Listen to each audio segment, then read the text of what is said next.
Baik, selamat pagi. Assalamualaikum warahmatullahi wabarakatuh. Kita lanjutkan lagi. Waalaikumsalam warahmatullahi wabarakatuh.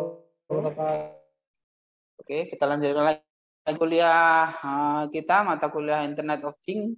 Nah, ini kita masuk di topik yang kedua. Yang baru datang atau ikut kuliah ini, ya, silakan menyimak video kuliah sebelumnya. Sudah saya pasang di e-learning juga.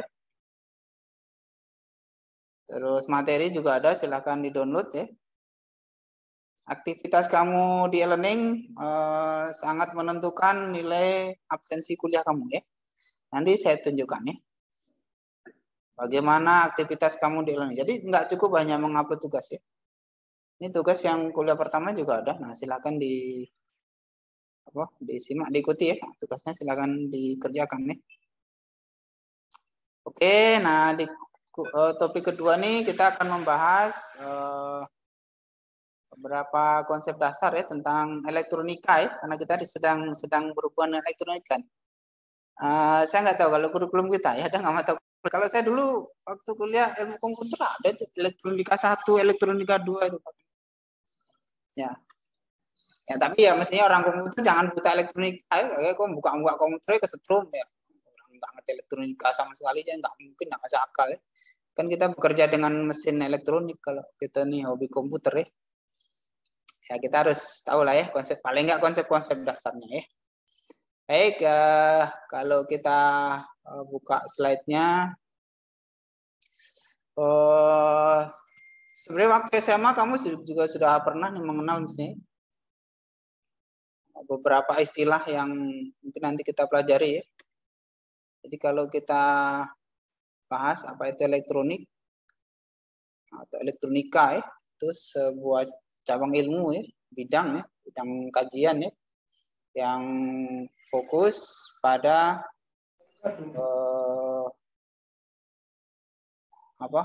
alat-alat komponen ya yang memanfaatkan atau juga alat kendali gitu ya, memanfaatkan sifat-sifat elektronik ya, sifat-sifat elektro, nah gitu ya,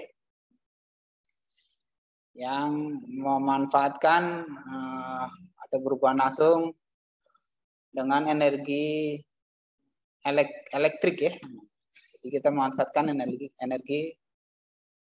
energi listrik kira. Beberapa istilah yang mestinya kita harus tahu ya, apa itu elektron, atom, elemen kimia ya. Ini di SMA juga belajar ya, tahu lah ya bahwa oleh muatan listrik itu ada dua loh ya, pelajaran elektron. Ada statik, listrik statik ya, elektrostatik. Nah, elektrostatik dengan elektrodinamik. Ini hubungannya dengan atom. Kalau elektrostatik itu contohnya adalah jadi listrik ya. Sebenarnya maksudnya itu peristiwa fisika yang berhubungan dengan listrik yang nggak nyetrum ya. Kalau kemarin kan nyetrum. Contohnya kalau kamu gosok plastiknya digosok di wol biasanya atau di kain yang berbulu lah ya, digosokkan di rambut jadi juga ya, gosok di rambut terus kamu punya potongan kertas yang kecil-kecil, pernah nggak kamu main gitu? Biasanya sering ya kalau kita waktu itu diajak main gitu ya. Kadang di depan kelas kalau kamu punya guru IPA yang bagus didemukan juga tuh ya. Pakai penggaris saja ya, penggaris plastik digosokkan di rambut terus nanti didekatkan ke potongan kertas kecil. Apa yang terjadi? Ada yang pernah main kayak gitu?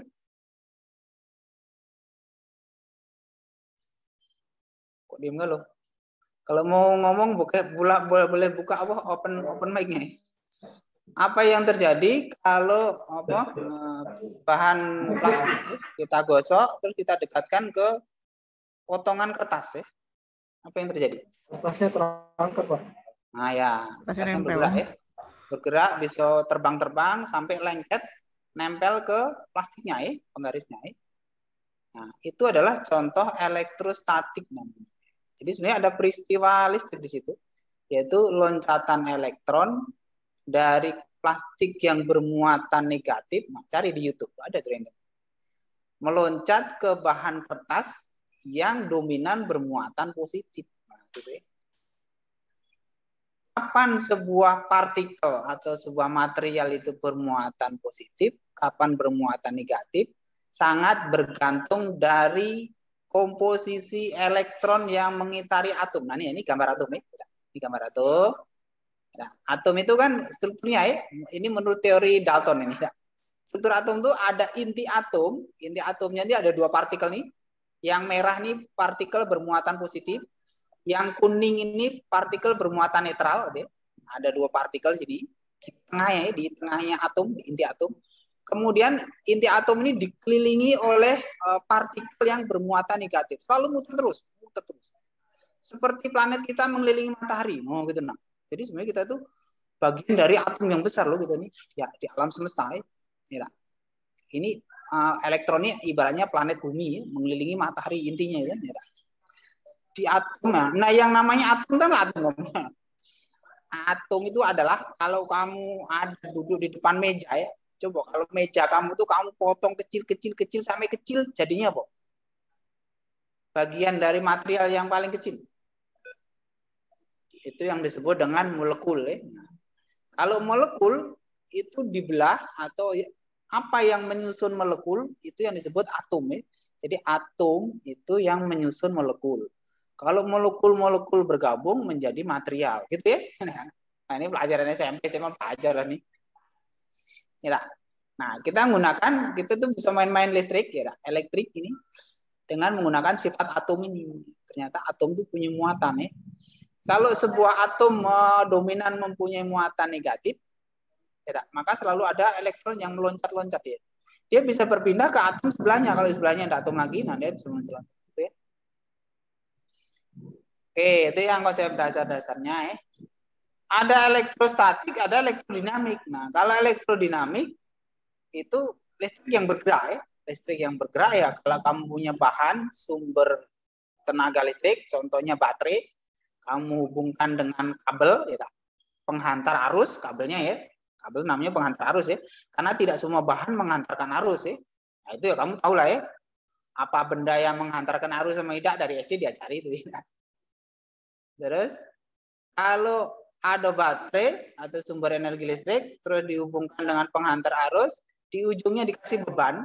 Beban listriknya itu sederhana misalnya lampu ya, atau alat elektronik lainnya, maka akan terjadi arus listrik ya. Jadi arus listrik itu berarti elektronnya bergerak dari sumbernya tadi, sumber listriknya bergerak ke melewati apa? Penghantarnya ya. Terus bergerak ke apa? Bebannya ya. Bebannya apa ya? Kalau bebannya lampu, maka bergerak ke lampu sehingga dia berubah ya. Loncatan listriknya tadi berubah dari energi listrik berubah menjadi energi cahaya. Itu ya. Dan terusnya ya. Itu contoh elektrodinamis tidak. Nah, kalau kita bicara elektrodinamis, sudah kita singgung tadi ya, maka kita akan ketemu istilah-istilah ada yang namanya tegangan, ini berhubungan dengan sumber energi listriknya ya. Terus ada yang namanya arus, sudah kita singgung tadi ya. Arus adalah listrik yang melewati apa, penghantar ya. Terus ada lagi yang namanya hambatan ya. Hambatan ini berhubungan dengan beban ya. Kalau kamu punya lampu, beli lampu di toko elektronik ya, pasti ditanya, nak berapa watt? Nah, ini watt itu hubungannya dengan beban ya. Kalau wattnya tinggi tambah terang, ya. Wattnya kecil, ya redup kan gitu kan. Kenapa kalau wattnya kecil ya energinya dikit, energinya dia narik listriknya lebih dikit. Nah, karena lebih dikit, ya berarti tidak terang gitu kan, karena bebannya kecil. Ya. Keuntungannya kalau energinya dikit, berarti bebannya kecil gitu kan. Nah, kalau kita belajar fisika di SMP bahkan sudah pernah diajari juga ada hubungan antara tegangan, kemudian arus dan hambatan ya. Jadi V ini volt dari kata voltage. Ya. Nama orang sebenarnya yang bikin teorinya dulu ya pertama namanya volt siapa adalah namanya. Cari di YouTube ada. Kalau I itu ya ini arus ya. Ini dari kata apa? Kenapa kok ide? Strength of current directly proportional to strength of current. Ya arus ya, yang jelas ini arus ya, itu. Satuannya ampere biasanya. Kalau volt, nah volt ini ya tegangan ya, tegangan itu satuannya volt. Ini ampere, kalau R ini resistor. Resistor ini penghambat. Jadi gini, sama seperti kalau kamu mengalirkan air ya. Kalau kamu mengalirkan air dari pada pipa yang berdiameter kecil dengan pipa yang berdiameter besar pasti beda. Kalau jumlah airnya banyak yang mau dialirkan nih, pakai pipa kecil mungkin butuh waktu yang lebih lama dibanding pakai pipa yang diameternya lebih besar. Nah itu karena ada hubungannya dengan arus ya, jadi jalan yang dilewati. Ada jalan yang kita lewat di jalan raya juga gitu ya, jalannya lebar, jalan tol ya lancar, kencang ya bisa ngebut ya. Kalau jalannya lorong kecil, pasti susah ya, nggak bisa ngebut. Nah gitu kan. Nah, ini arus ini hubungannya dengan media yang dipakai untuk mengantarkan listrik. Karena media pengantar listrik ada banyak ya, bergantung dari bahannya ya. Ada bahan tembaga ya, ada bahan campuran logam gitu ya. Itu masing-masing punya daya hantar yang beda-beda. Kalau ini orang elektronik lebih detail tahu deh. Ya kalau kita di rumah biasanya pakai bahan yang kuningan itu namanya bahan tembaga. Itu yang biasanya arusnya paling bagus ya, paling bagus untuk mengantarkan listrik. Dan tentunya kamu juga tahu ya bahwa tidak semua tembaga, tidak semua logam itu mengantarkan listrik. Ya. Contohnya kalau aluminium nggak bisa mengantarkan listrik. Ya itu dari SMP lah belajar kemarin nggak ya. Diulang lagi deh. Kalau resistor atau resisten hambatan itu satuannya ohm ya. Satuannya ohm. Nah, apa aja nih rumusnya? Ini kalau bacanya rumus ini ya, V sama dengan I kali R itu artinya tegangan sebuah rangkaian listrik, tegangan yang ada pada sebuah rangkaian listrik itu berbanding lurus dengan arus listrik yang mengalir ya, dan juga berbanding lurus dengan tegangannya, tegangan dari bebannya. Apa tadi? Tegangan listrik berbanding lurus itu artinya ini, nah sama dengan ini. Jadi kalau ini nih dipindahkannya jadi bagi, ya. Kan ya ini nah, V dibagi I sama dengan R, nah gitu ya. V dibagi R sama dengan I, nah gitu ya. Jadi I-nya nih, nah ini hubungannya dengan matematika juga ya. Jadi matematika, fisika itu sangat berhubungan. Ini kalau V dengan I, V dengan R itu berbanding lurus namanya. Lawannya berbanding lurus, ya berbanding terbalik namanya ya. Kalau yang berbanding terbalik ini contohnya I dengan R. Nah, kalau berbanding lurus itu pengertiannya gini. Kalau kamu bikin grafik nih, dibikin grafik, kamu bikin riset ya, dibikin grafik. Ini artinya kalau sebuah tegangan yang tersedia itu besar gitu ya. Jadi kamu punya baterai yang voltasenya besar ya kan. Kalau kamu punya baterai yang paling kecil 1,5 volt ya. Pak Col kalau beli baterai untuk remote itu yang kecil ya. Baterai yang besar lagi 9 volt yang biasanya untuk mic itu ya. Baterai yang besar lagi 12 volt untuk mobil kamu ya. Nah, itu makin besar tegangan, otomatis dia akan menghasilkan arus yang lebih besar gitu ya, punya tenaga yang besar kan. Nah, itu artinya berbanding lurus. V-nya makin besar, I-nya makin besar. Jadi kalau dibikin grafiknya garis miring ke kanan ya, makin ke kanan makin besar. Itu namanya berbanding lurus. Ya, sama juga dengan tegangannya ya. Jadi kalau sebuah sumber energi baterai punya tegangan yang besar ya, punya kekuatan yang besar, maka dia bisa mengangkat beban yang berat gitu kan maksudnya ya. Jadi berbanding lurus. Sedangkan kalau arus dengan hambatan ya, I dengan R ini berbanding terbalik. Kenapa? Kalau sebuah rangkaian listrik itu dipasang dengan beban yang tinggi, ya, maka arusnya akan mengecil. Ya, ya sama lah, misalnya kamu punya air ya, air yang dialiri pipa yang dialiri air, terus airnya dicabang-cabang gitu ya, dikasih beban untuk ngisi tandon yang banyak gitu ya. Makin banyak tandonnya makin kecil ya, kalau dipotong dicabang-cabang kan makin kecil gitu ya. Artinya hambatan makin besar, arusnya makin terbalik, makin kecil gitu ya. Jadi dia itu yang namanya berbanding terbalik. Jadi kalau arus dengan hambatan itu berbanding terbalik. Satu deh, nanti bisa untuk soal ujian ini. Apa hubungan antara tegangan, arus, dan hambatan. Oke, ini konsep yang dasar. Jadi kalau rumus matematiknya kan ini mudah lah. Nah, kalau disuruh ngitung-ngitung ya tahu lah ya. Misalnya diketahui sebuah rangkaian arusnya berapa misalnya arusnya 2 ampere misalnya, sedangkan hambatannya 5 ampere. Maka berapa tegangan yang dibutuhkan? Nah, misalnya itu ya. Mudah kan, tinggal dikalikan ya. 2 kali 5. Oh, berarti minimal 10 ampere, 10 volt ya, tegangannya 10 volt. Artinya Pak, kalau kamu punya lampu 5 volt, terus kamu pingin arusnya itu yang mengalir adalah 2 ampere, maka kamu butuh tegangan minimal 10 volt, maksudnya gitu ya. Kalau kamu kasih 12 volt ya bagus, berarti dia nyala terang. Tapi kalau kamu kasih baterainya yang kecil, baterai yang 1,5 volt, nah dia akan redup gitu ya. Yang gitu maksudnya. Hubungannya kayak gitu ya. Oke, ini konsep yang pertama. Kalau ada yang nanya langsung open mic, nanya boleh ya. Nah, berikutnya bisa sih, ada simulator sih. Kita pakai Tinkercad bisa nih simulator untuk menggambar rangkaian. Saya buka dulu slide berikutnya ya. Oke, ada berapa nih partisipan? Ada 22. Nah, jadilah ini tapi niatnya banyak enggak kuliah ya. Namun kalau jarang kuliah, sekarang saya tahu lagi loh ya. Teknik berikutnya untuk memastikan kamu tuh disiplin kuliah ya. Habis kuliah nanti link Zoom yang ada di learning saya matikan ya, saya hide ya, supaya kamu enggak bisa ngeklik lagi ya.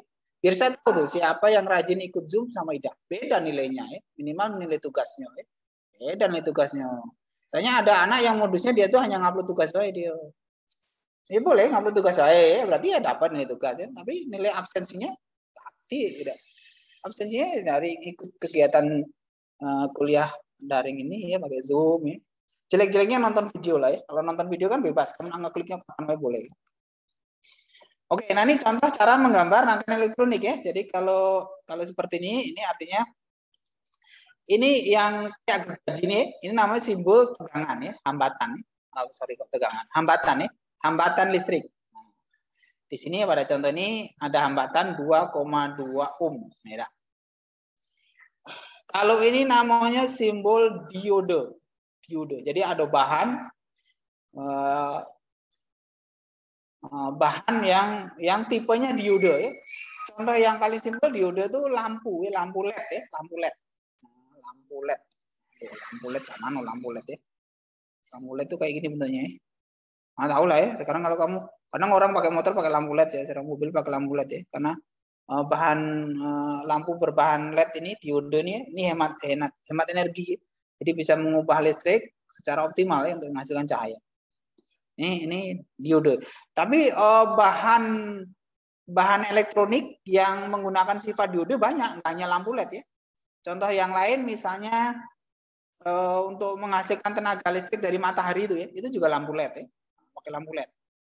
Nah, jadi kalau kita kasih bahannya kita taruh di tempat yang terang, maka dia bisa menghasilkan arus listrik ya. Itu lampu LED juga. Nah, simbolnya kayak gini ya. Nah, pahami aja nih simbol. Nah, jadi ini di sini rangkaiannya ada hambatan, ada lampu LED. Nah, lampu LED ini biasanya untuk beban ya, ngasih beban. Oke. Terus yang ini, yang simbol yang paling kiri, ini simbol untuk menggambarkan sumber tegangan ya, sumber tegangan. Nah, kan ada plus ada min ini ya. Sumber tegangan arus listrik. Nah, arus listrik juga ada dua loh ya. Ada arus listrik langsung ya, direct ya. DC ya, direct current. Ada yang alternating current ya. Tahu lah ya kan bedanya ya. Nah, ini juga yang listrik dasar nih, kalau main elektronik hati-hati. Karena ada teman SMA saya itu sudah meninggal ya. Gara-garanya dia hobi elektronik. Sebelum katanya. Saya pernah dengar di grup SMA saya itu. Padahal anaknya pintar, paling pintar di kelas saya dulu. Ya, artinya hati-hati ya. Kalau harus pintar lah ya, baca-baca dulu ya. Jangan salah ya. Listrik itu ada dua. Ada listrik AC, ada listrik DC. Tidak. Kalau listrik yang AC itu contohnya listrik 220 ya, tegangannya 220. Itu yang listrik dari PLN. Nah, hati-hati kalau megang kan tegangannya besar 220 ya. Langsung kena badan kita nyetrum ya. Nah, hati-hati kalau urusan itu. Kalau listrik yang kecil contohnya dari baterai ya, itu listrik yang direct current ya, namanya DC, listrik DC ya. Itu contohnya dari baterai. Jadi kalau DC itu maksudnya sumber jalurnya nih ya, jalurnya ini jelas. Mana yang positif, mana yang negatif, jangan terbalik. Nah, pahami baik-baik itu. Jangan terbalik. Kalau kita menggunakan sumber tegangan DC ya. Kalau terbalik ya beberapa alat konslet mati. Misalnya kalau pakai masang IC, IC-nya salah kakinya ya, kaki tegangannya salah, mana yang main mana yang plus ya mati. Karena kita kalau nanti membuat rangkaian microcontroller harus tahu ya, mana yang positif, mana yang negatif. Biasanya setiap komponen ada simbolnya, ada kodenya itu ya. Meskipun juga ada beberapa alat elektronik itu yang dia tidak perlu memperhatikan mana arah positif negatifnya. Saya resistor ya, kalau resistor dibolak-balik tidak masalah ya. Tapi kalau diodo, nah itu kalau diodo ada yang mana harus positif harus yang negatif ya, hati-hati ya. Terus ada lagi kapasitor ya, kapasitor itu juga ada sumbu positif negatifnya, nah, hati-hati masangnya, jangan terbalik. Paling meledak kalau balik. Nah, beli lagi kalau komponen itu nggak malah lagi, komponen yang kecil-kecil itu ya. Itu jadi sumber tegangannya ada dua, ada AC dan DC, hati-hati. Kalau yang AC biasanya tidak ada simbol plus minusnya, karena kalau kita nyolok di PLN itu kan bolak-balik nggak masalah kabelnya kan, gitu ya. Ini tegangannya besar, jadi kita harus hati-hati. Supaya arus AC bisa kita pakai pada rangkaian yang butuh DC. Iya ada caranya ya, bisa pakai alat yang namanya adaptor yang bisa kamu pakai untuk ngecas HP itu namanya. Nah, jadi adaptor itu sebenarnya adalah alat untuk mengubah dari arus AC ke arus DC ya, sehingga bisa dipakai untuk mengisi tegangan baterai, nah, gitu ya. Oke, ini simbol konsep masih dasar juga. Ada sih simulator yang bisa kita pakai untuk gambar rangkaian kayak ini. Nanti di lain kesempatan saya demokan ya. Kita pakai simulator aja. Kalau nggak bagus sih ada labnya ya. Nah ini kalau kita mau menggambar rangkaian sederhananya ya. Ini ada baterai terus. Nah hambatan tuh bisa disusun dengan berbagai cara ya. Bisa dengan cara serial seperti yang gambar sebelah kiri ini, bisa dengan cara paralel. Nah, konsekuensinya apa? Konsekuensinya nanti dia akan menghasilkan arus yang berbeda atau menghasilkan juga beban yang berbeda ya. Ya. Kalau hambatan ya, lampu ini kita anggap sebagai hambatan ya, karena dia menimbulkan beban ya. Kalau hambatan R ini kita susun secara serial, maka dia bebannya akan berlipat ya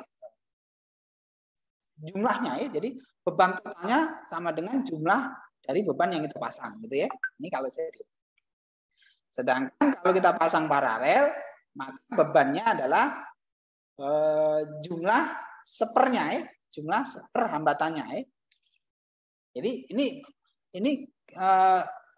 menimbulkan beban yang lebih enteng sebenarnya. Tapi efeknya arus yang masuk ke masing-masing hambatan ini arusnya akan adil gitu ya, arusnya sama. Biasanya kita menggunakan rangkaian paralel untuk beban di arus atau sumber tegangan yang 220 tadi ya, yang AC tadi ya, sumber tegangan AC ya, dari PLN itu ya. Jadi kalau kamu masang lampu di rumah, itu pasti rangkaiannya paralel ya.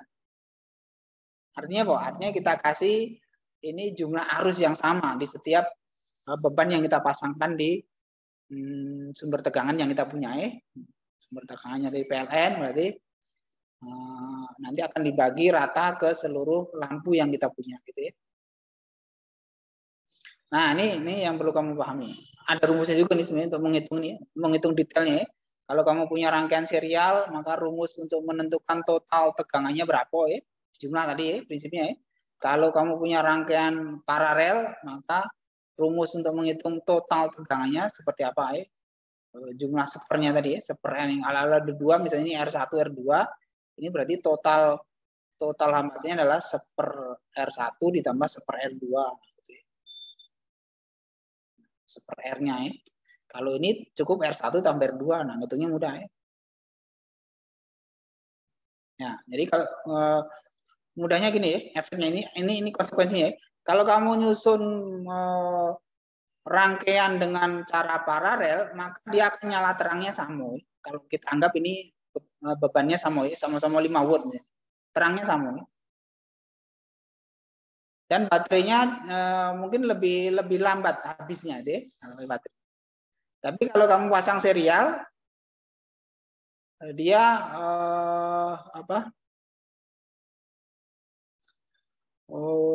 narik baterainya itu lebih kencang, dia nyari tenaga di baterainya lebih kencang biasanya.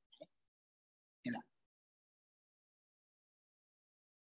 Oke, itu prinsip dasar yang kedua. Kemudian ini berikutnya adalah contoh-contoh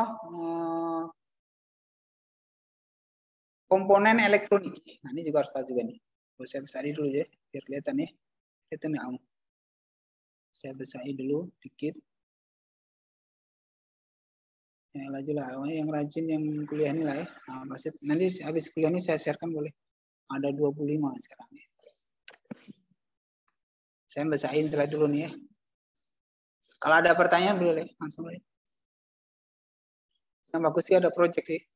Kamu kalau mau ada project Internet of Things boleh.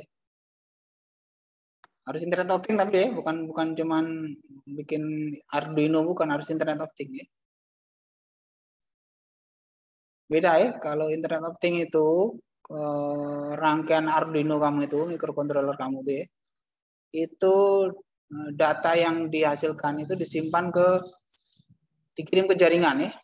Jadi perangkat microcontroller kamu terkoneksi ke jaringan. Itu Internet of Things.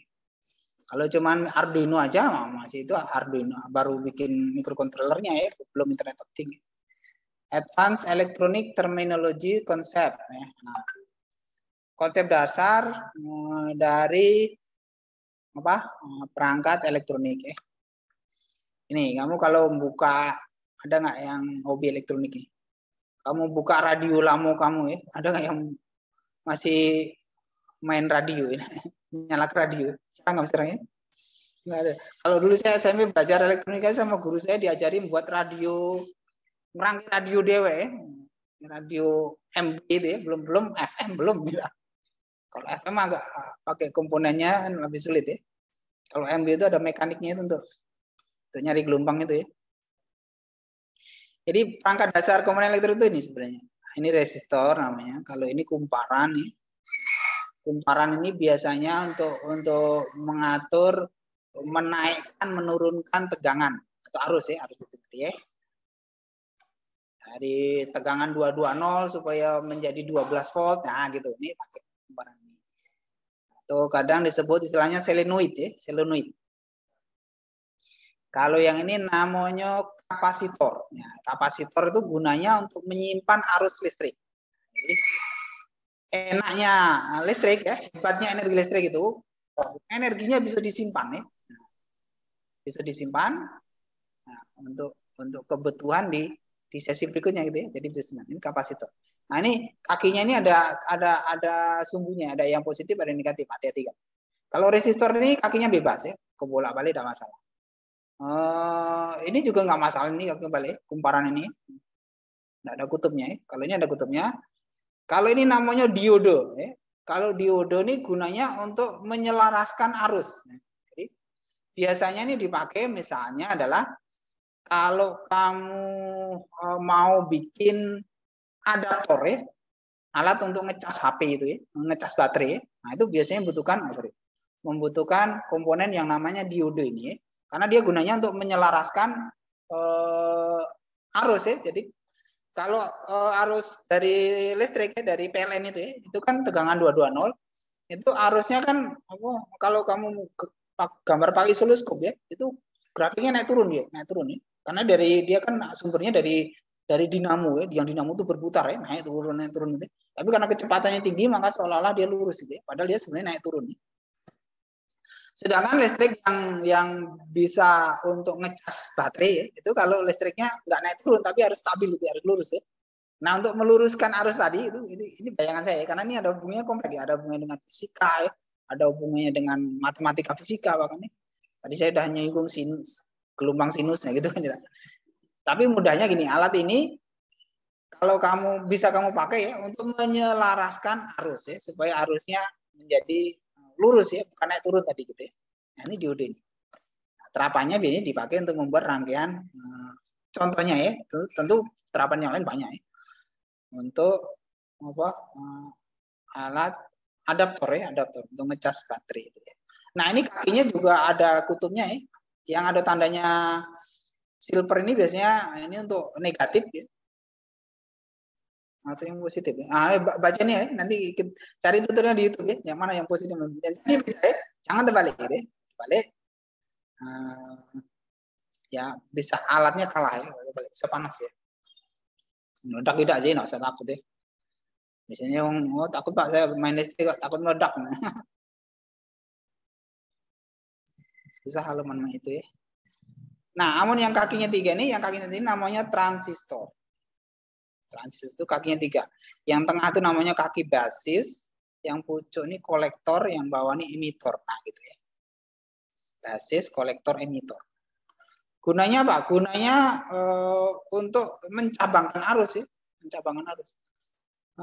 Terapannya ini biasanya untuk mendeteksi apakah sebuah jalur itu ada arusnya atau tidak. Ada listrik yang mengalir atau tidak. Sebenarnya transistor ini, ini penemu transistor ini hebat ya. Karena transistor ini yang mendasari orang bisa menemukan komponen elektronik yang lebih canggih yang namanya integrated circuit ya, IC ya. Nah, dengan IC tadi maka orang bisa membuat mesin hitung ya. Mesin hitung berarti nanti ke depan jadi prosesor ya. Terus orang juga bisa membuat alat untuk menyimpan data ya, yang sekarang disebut dengan flash disk kamu itu atau memori komputer kamu deh. Jadi sebenarnya memori komputer kita atau kalau kamu buka laptop kamu ya, prosesor kamu itu ya, itu isinya adalah transistor. Ya. Tentu bukan cuma satu transistor ya. Kenapa? Karena dalam ilmu komputer untuk menyatakan satu bit ya, satu bit itu 01 tadi ya, itu butuh satu transistor logikanya, teorinya secara elektronik gitu. Satu bit butuh satu transistor. Nah, prosesor kamu kan bisa mengolah jutaan bit ya, jutaan data bit biner ya. Bahkan ada giga ya, miliaran lah pusat ya. Nah, karena itu di dalam IC memori kamu yang hanya sebesar kuku gitu ya. Itu kalau dibuka rangkaiannya ya ada jutaan sampai ratusan juta bahkan bisa miliaran ya transistor. Nah, itu hebatnya. Canggihnya kecil-kecil bahkan barangnya besar ya tentu transistor yang ditanam di dalam IC itu transistor yang dengan teknologi laser bikinnya ya, nggak bisa pacak manual lagi ya. Nah gitu, jadi ini transistor ini temuan umat manusia yang paling hebat ini ya transistor. Jadi transistor ini orang bisa bikin perangkat elektronik yang makin maju ya, makin canggih gitu ya. Ya terakhir kita bisa menggunakan teknologi komputer yang sekarang digunakan sangat luas itu Oke, ini namanya transistor. Kalau yang kecil lagi nih, ini jenis transistor juga sebenarnya. Nah, tapi ada namanya nih, saya lupa namanya ini. Ini biasanya dipakai juga untuk ini, untuk menyelaraskan arus ya biasanya. Untuk memfilter arus itu ya, ini biasanya dipakai ya. Oke, ini konsep dasar berikutnya. Detailnya bisa kamu baca di slide-nya ya. Silakan ditranslate ya slide-nya, nggak usah diperintah ya. Ketemu sama Pak Eri itu materi kayak gini. Nggak ngerti aku Pak bahasa Inggris. Ngerti aku bahasa kumring Pak. Ya, namun kita browsing di Google, cari materi kuliah Internet of Things bahasa kumring, nggak ketemu ya. Nah ini gawe kamu yang kamu baca ini translate aja ke bahasa Indonesia atau bahasa kumring ya. Sharekan jadi orang di daerah kamu pinter juga komputer elektroniknya itu bagus ya. Mudah lah, orang komputer jangan terkendala oleh bahasa ya kalau jadi masih kan pakai Google Translate apa laju ya. mudah ya. Elektronik terminologi konsep. Nah, ini masih lanjutannya ya. Nah, apa bedanya tadi yang sudah kita singgung? Arus listrik itu ada dua ya, ada arus analog, ada digital ya. Ada analog circuit, ada digital circuit. Nah, ini bedanya. Ini untuk buktikannya pakai ada alat namanya osiloskop ya. Kalau pakai osiloskop, kamu pakai untuk mendeteksi arus yang mengalir di sebuah rangkaian, nanti bisa kelihatan. Bisa dia membentuk grafik sinus seperti ini ya. Ini grafik sinus ya. Ini yang disebut dengan sinyal analog. Nah, sedangkan kalau sinyal digital dia harus tegas ya, tegas. Ini posisi tinggi, posisi rendah ya. Kalau tinggi untuk simbol angka 1, kalau rendah untuk angka 0. Nah, gitu ya. Nah, tinggi ini kalau ini pada gambar ini pakai simbol arus, tegangan ya, tegangan. Kalau tegangan berarti ini tinggi, mungkin tegangannya batasannya kita buat definisinya misalnya kalau tegangan di atas 1,5 volt berarti tinggi. Ya. Tapi kalau tegangan di bawah 1,5 volt berarti sebagai gambarannya ya. Ini saya pakai aplikasi simulator ya, namanya tinkercad.com ya. Kamu bisa nyoba juga di laptop kamu ya. Tinggal buka aja alamatnya ini tinkercad.com. Nah, pelajari kalau nggak ngerti cara menggunakannya, saya cari di YouTube banyak ya. Ini aplikasi simulator ini lumayan canggih ya, bisa kita pakai untuk menggambarkan bagaimana berjalannya sebuah rangkaian elektronik bahkan hingga microcontroller ya. Oke, pada contoh simpel ini kita akan melihat apa fungsi dari komponen yang namanya resistor ini. Jadi saya punya dua gambar rangkaian ini, yang satu ada baterai, saya kasih lampu biasa ya, namanya lampu LED ini namanya. Terus yang kedua ini juga baterai terhubung ke lampu LED, tapi di salah satu kakinya ya, tepatnya kaki positifnya ini saya kasih penghambat ya. Nah, saya kasih penghambat resistor ya. Nanti akan kita lihat kalau kita simulasikan nyala lampunya itu beda nggak gitu ya. Oke, coba kita lihat ya. Nah, kalau saya tekan start, nanti lampunya akan nyala. Nah, kelihatan nih. Jadi lampu yang rangkaian tidak ada penghambatnya itu nampak lebih terang ya, sedangkan lampu yang kaki positifnya dikasih penghambat ini, kasih resistor, dia nyala tapi lebih redup ya. Nah, jadi inilah gunanya tahanan ya atau resistor ya. Gunanya nampak seperti alat untuk mengurangi arus ya. Kayak kalau kamu punya selang ya, selang air itu dipakai untuk menekan ya supaya arusnya lebih kecil. Nah, gitu ya.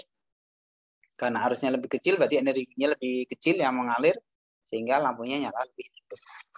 Begitu, mudah-mudahan jelas. Nah, nanti kita akan menggunakan simulator ini juga untuk membahas komponen-komponen yang lain ya. Selain simulator paket tracer ya untuk menggambar topologi jaringan Internet of Things. Oke, demikian. Jadi ini kelihatan kalau saya nyalakan, saya matikan ya. Dua-duanya nyala tapi beda ya, yang redup sama yang terang ya. Jadi itu fungsi dari komponen yang namanya tangki. Demikian. Terima kasih.